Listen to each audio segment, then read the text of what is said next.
it's over. North wins it. We got the call of the game from District 6-2-2 Showdown, and what an exciting finish that one was. We'll head on over to Aldrich Arena and bring you highlights from when Hill Murray took on Henry Sibley and Blaine. And then the top two teams in the girls hockey Metro East squared off last night, and we got the recap of that one. All that and more coming up on Sports Path. Great effort by Maryland.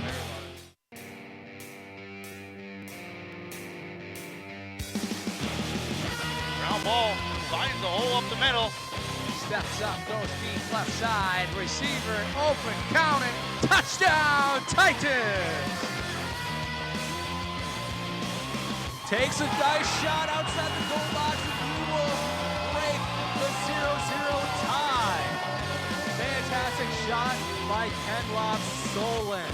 Giller makes a move, a good one. Opportunity here, the Bears score! The Bears strike first. He's at the 40. He's down to the 30, the 20, 10, 5, touchdown, Jalen Bryan. Why not? What a beautiful run. Maureen there fights her off the puck. Opportunity here, another sit, and a goal! Second chance effort for the Pioneers. Put the icing on the cake, if you will, Mike. Let it go down and got to the outside and said good evening and good night.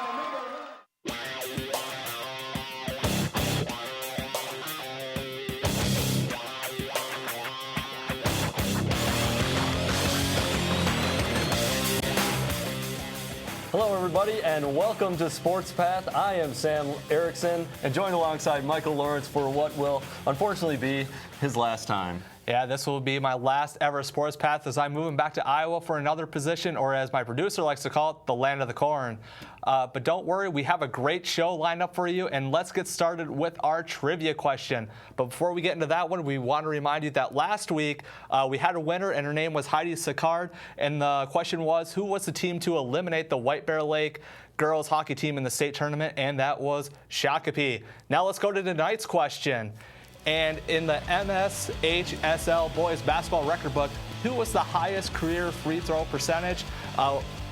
Free throws are a very important part of the game, and that was no exception with North and Tartan about a week and a half ago. If you know the answer to this question, comment on our status at facebook.com/TV19sports to win some fabulous prizes. And the question is, in the MSHSL boys basketball record book, who has the highest career free throw percentage?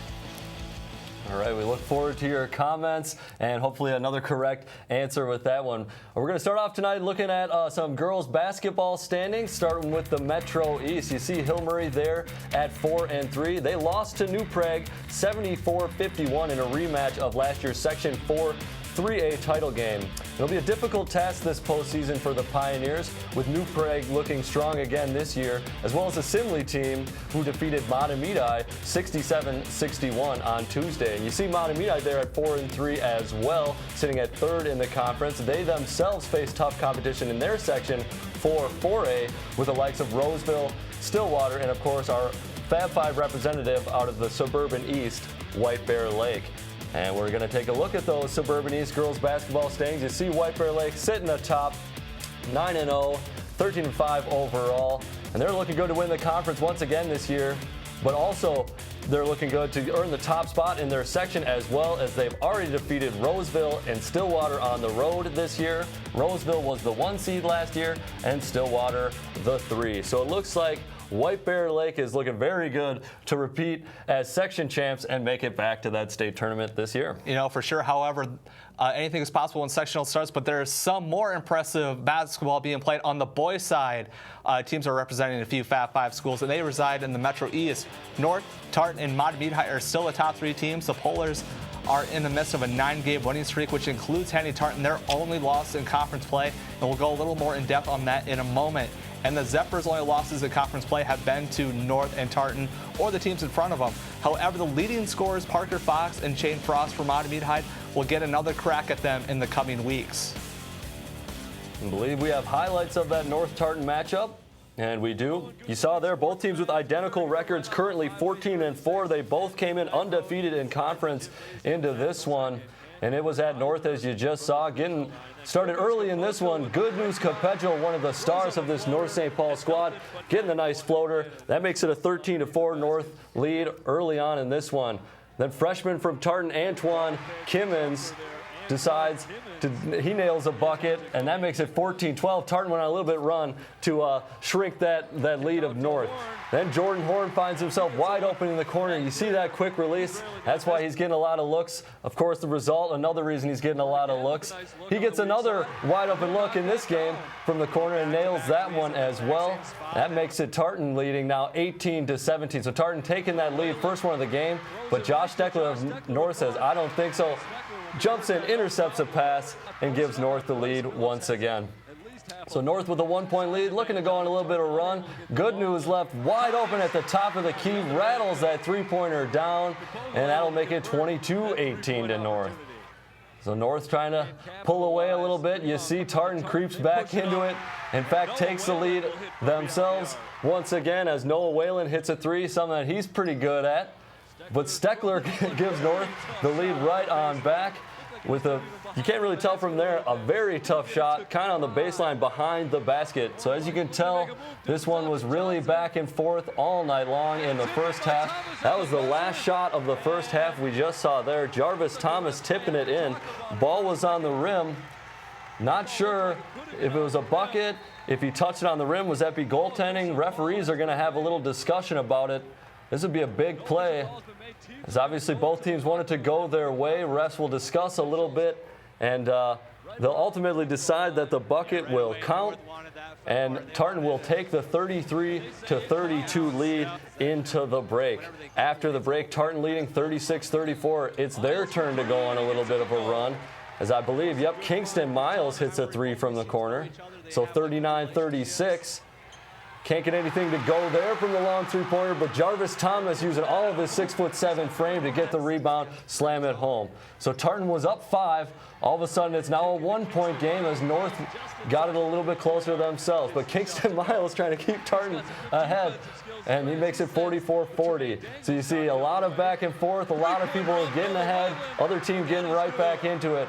Tartan finally thinking they can pull away. We're going a little bit later into this one as Whalen knocked down the big three to make it 63-56, but Adrian Wadlington able to take it to the bucket and make it a 4-point game. So now 63-59. Wadlington at the line can make it a 1-possession game. Of course, missed the first there, makes the second. We have a 1-possession game. So 63-60. Tartan still with the lead, excuse me.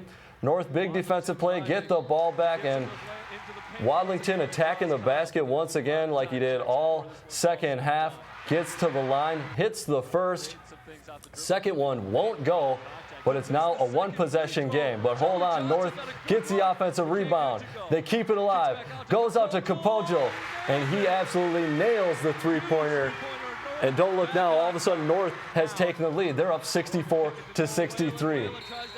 Tartan trying to answer. Elijah Johnson has it at the baseline. Somehow travels the call there. Not sure.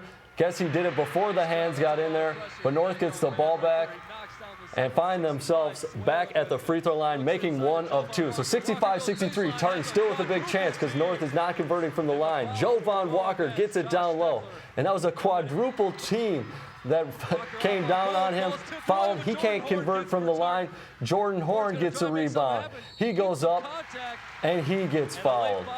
So Tartan, unable to make any free throws, gets their own rebound. Horn goes to the line for 2, makes the first.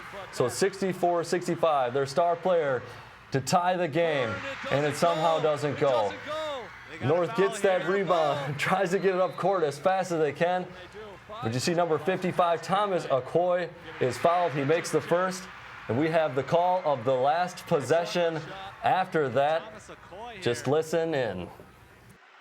He hits the first. So North back up 2, 66-64. They can't make it a 2-possession game if this goes in. So Jarvis Thomas gets the rebound. 10 seconds, 9 seconds. Horn with the ball. 5, 4. Horn gets space, short, Thomas, and it's over! North wins it.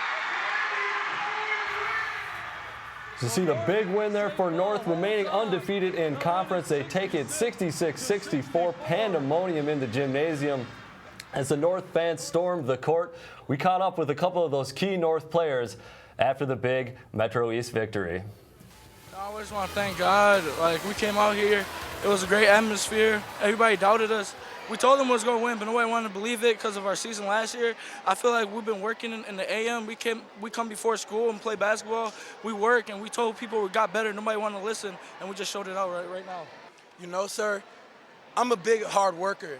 And from day one, I told this guy, I said, you can lead us to victory, but it's God first. God helped us. And, you know, I missed the second one, but the first one felt great. And I want to actually shout out my point guard, Termaine Daniels. He played great on Jordan Horn, and that's what helped us. Every time, as long as we play together, we're great. Like, we work the ball around, play great in sync. We've been together, like, a lot. We work together all the time. So Fighting all day. all the time. We fight, fuss. we play. That's what brings the bond together. We're brothers. We all one. I feel like as I came in a freshman, I played on the varsity team, 3-24. Next season, 12-14. Last year, as a junior, starting 6-27. And I felt like if we worked hard, played together, this would be our year. And we're doing it. It's working right now, and we're not done yet. Excellent victory there for the Polars.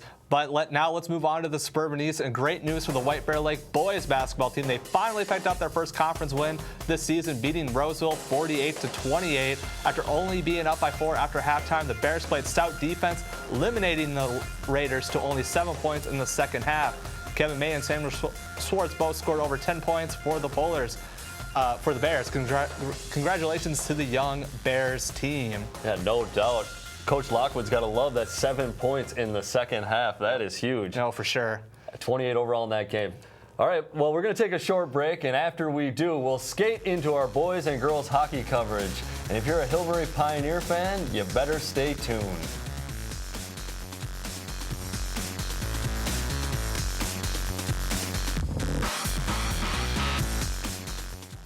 It's not just one person, it's a group, it's a team. Just that simple act is transforming someone else's life. It'll just make you feel so good about yourself. It's one of the best feelings in the world. Where are you headed? Just gonna hang out. If any of your buddies ever pressure you to take a drink, just tell them you promised your dad you wouldn't. I promise. Love you too, Dad. They really do hear you. For tips on what to say, visit underagedrinking.samhsa.gov.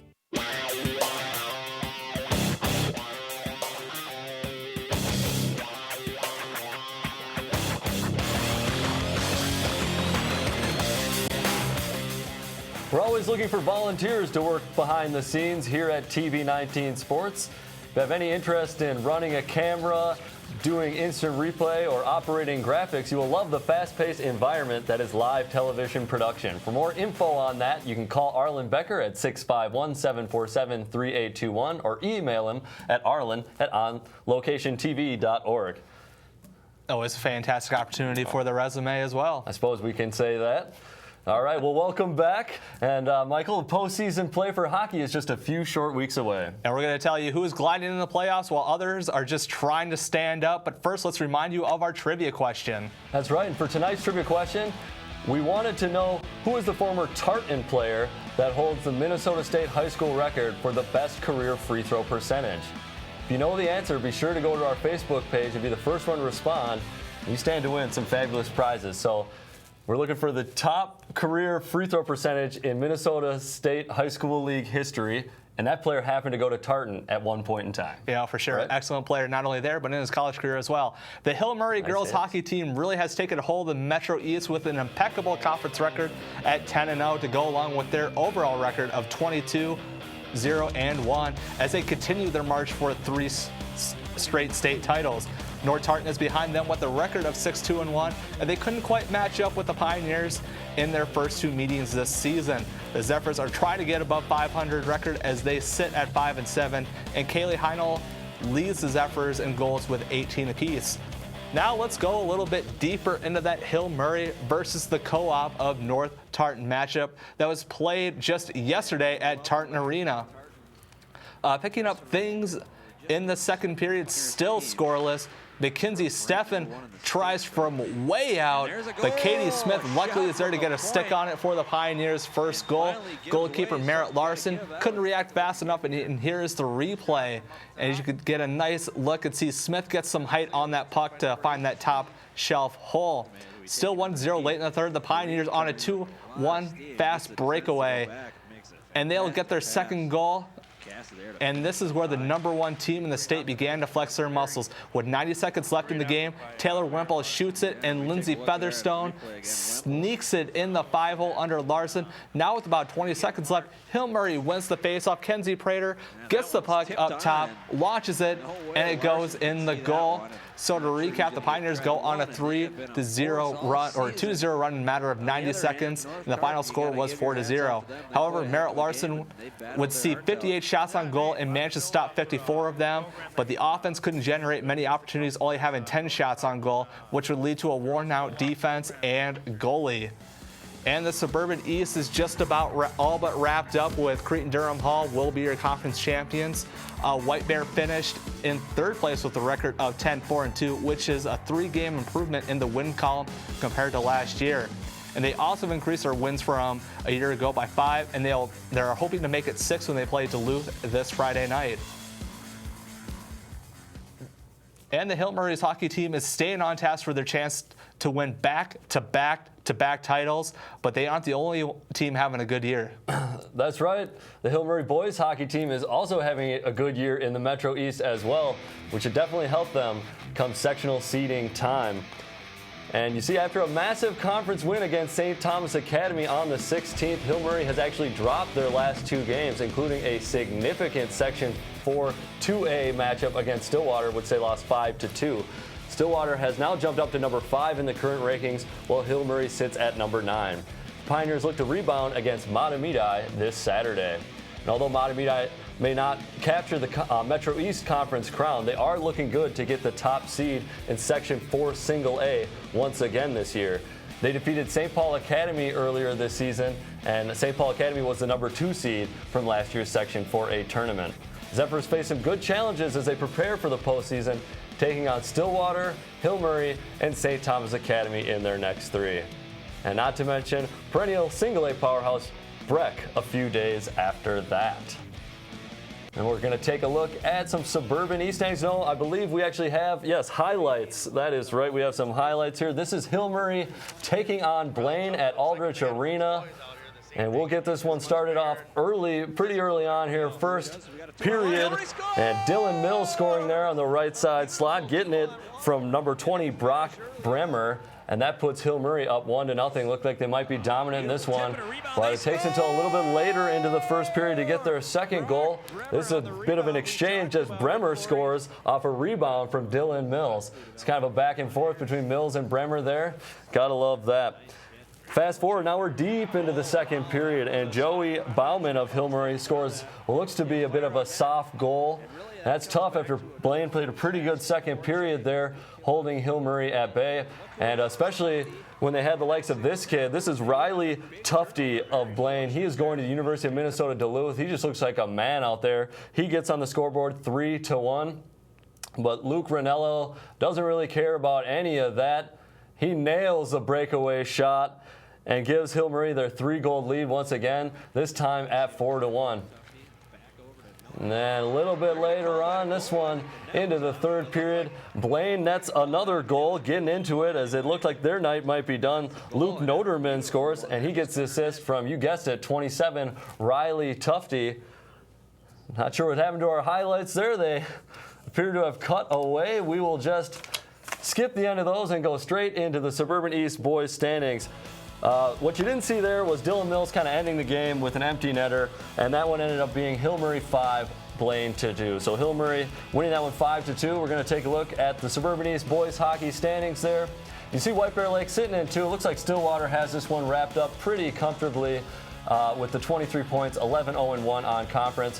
White Bear Lake in second, nice season, but they face a tough challenge in the sectionals as they share a section with not only Stillwater but Hill Murray as well. You know, backtracking a little bit, it was a quick turnaround for the Pioneers. They squared off against Henry Sibley at Aldridge Arena two nights later, late in the first period. Warriors, Johnny Geyser weaves around the Pioneers defense, fires a shot off, and Henry Sibley takes the 1-0 lead despite Hill Murray being on a power play. Moments later, Brock Reamer, looking to tie the game, misses, but Rocco Feimenberg is there to clean it up. Moving on to the second period, Luke Rinaldo gets a fantastic pass, puts it through the net, and the Pioneers take the lead, and they weren't done yet. Rinaldo will fire it from deep, and Ben Holgerson, he just flings it right here, and the Pioneers extend their lead 4-1. Now late in the game, Winston Neubauer, well, he's going to get the puck in the corner, beats the defender, and places it nicely into the goal. Hill Murray would go on to win this one after scoring 5 unanswered goals after being down by 1, and the Pioneers look to remain perfect when they play Mahtomedi this Saturday night. So they win this one 5-1 against Henry Sibley. Well, Michael, the producers are telling me we're running a little bit long, so we're going to take a quick break, and we'll tie up some loose ends, and we might talk about a few of your favorite memories from here at TV19 Sports. You know, a couple of good ones. Be sure to stay tuned.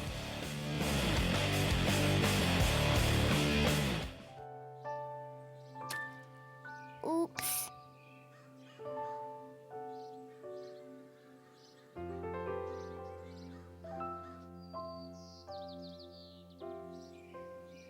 Uh-oh.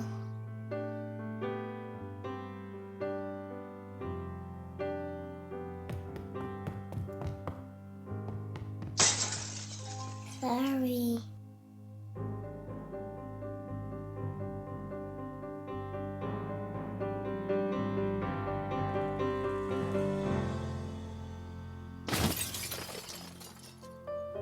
Get on top of it before they do. Every 24 minutes, tipped furniture or a falling TV sends an injured child to the emergency room. Preventing tip-over incidents is easy, inexpensive, and only takes 5 minutes. Learn how to secure your furniture and TVs to protect children at anchorit.gov.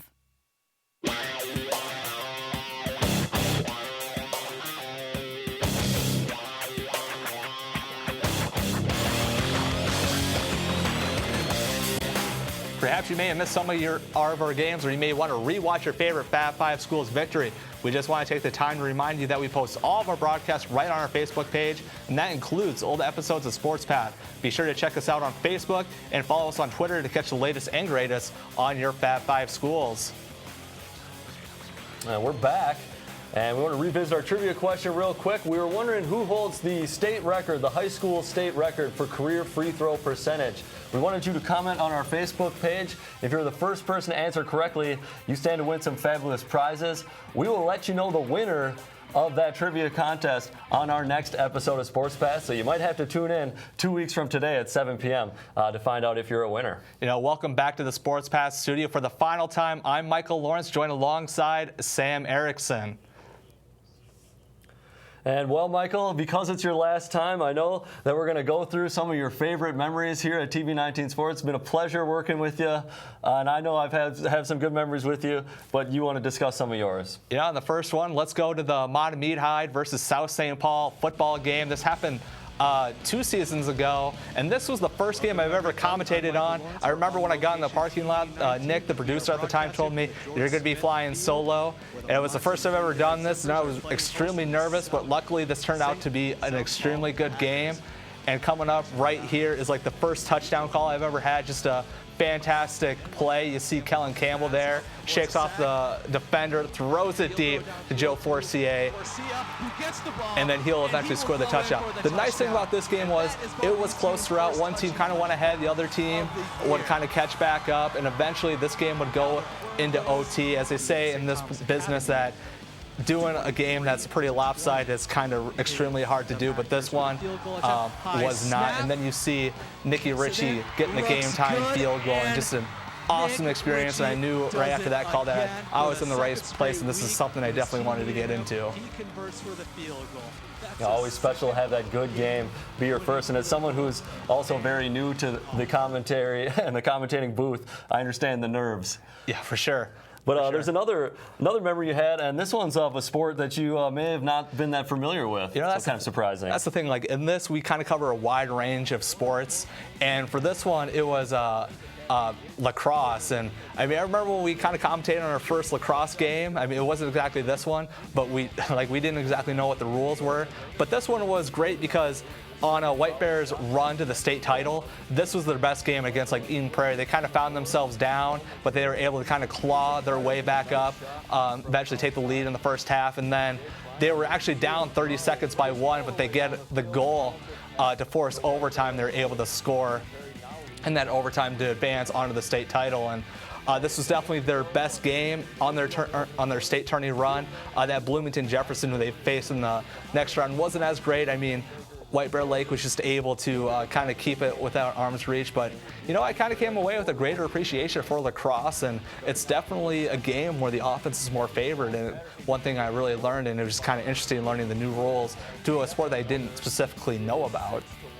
Yeah, very, very nice getting to film some good teams and a good game, you know, for one of your first experiences with a new sport. That was also a time where you got to shoot highlights and you were doing it on your own. Yeah, I've always shot like highlights ever since I was in college. I mean, I've done it. I interned at other news stations, and it was just an opportunity to be able to do it here and bring you highlights. And you know what? I've gone to like multiple places. Like I've shot high school sports. I've shot a little bit of college and like the professional.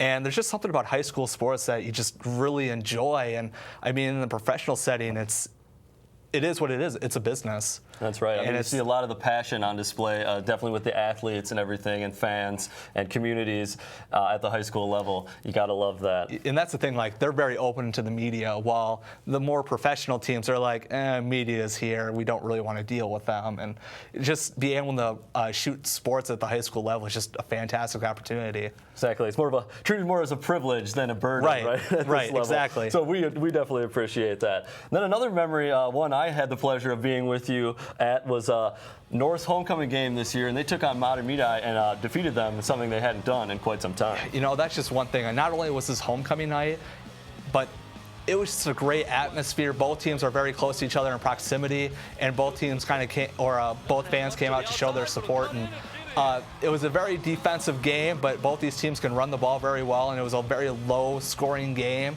But it was just exciting to see that North finally getting one in Matabele. Not only this game, but they also did it in the state playoff, or in the sectional playoffs, to go to the state tournament. And man, just an honor to watch like Bishop McDonald.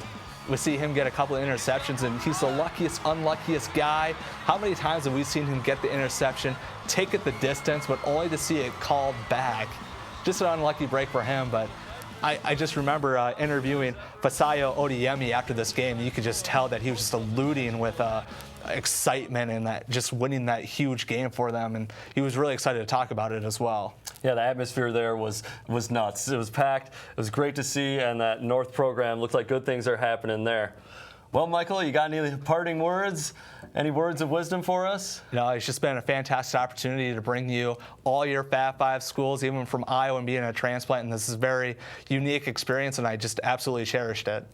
Well, awesome, man. Thanks again for all you've done, and it's been a pleasure. We want to wish you the best of luck, and be sure and keep up with us on TV19 as well as on our Facebook page and through YouTube. We're going to let you know about some of our upcoming schedule here for TV19 Sports. Got a basketball game coming up. That's this Friday, the 29th, against Matabele and Tartan. And you see some hockey on there on the 2nd, and as well as some hockey on the 11th, and 12th is finally when we start getting into some sectional play. And you see there a little bit more, and some of these sectional games, you know, the 23rd, 24th, 26th, that's all pending one of our Fab 5 schools being in them. They're all looking pretty good that those teams will be there. We just want to let you know that our teams have to be represented for us to do those games. You know, for one last time, thank you for watching Sports Path, and be sure to catch Sam the next time for the latest and greatest on your Fab 5 schools. Great effort by Mary Larson. Yeah. Teams know each other. They have like good relationships.